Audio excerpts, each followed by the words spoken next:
Beh, quello che vedete è una pianta morta e morta per morire Ma sostanzialmente. una solo qui. No, ce ne sono tante, diciamo che siamo a un 50% di moria in questo impianto qua. Che cosa è successo in questi anni qua? Abbiamo portato a casa questa malattia chiamata moria e il clima poi ci ha messo del suo perché eh, acqua in abbondanza con le bombe d'acqua e temperature alte hanno favorito la diffusione di questo fungo che ha intaccato un po' tutti quanti gli impianti. È amareggiato Amedeo Tonon, uno degli storici produttori di kiwi della Marca.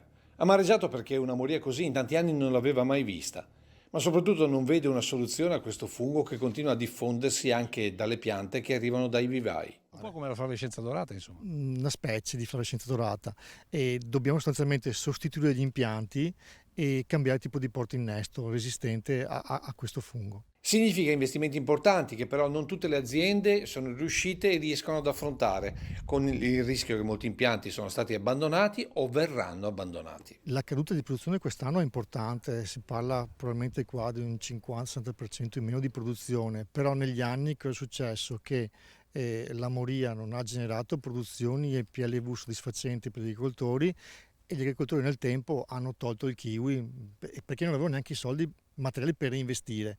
Un problema comune in tutta Italia, con la differenza che mentre in Lazio, primo produttore nazionale, la regione sostiene i chiwicoltori, mentre per il Veneto, quinto produttore italiano, il problema non esiste.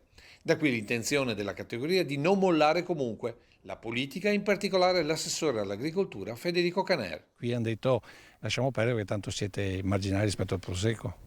Sì, queste in sostanza le parole, però magari possiamo anche fare un'azione diciamo più concreta verso la politica sperando che riconosca il valore di questa cultura diciamo per il bene del territorio, delle aziende agricole e anche del consumatore stesso.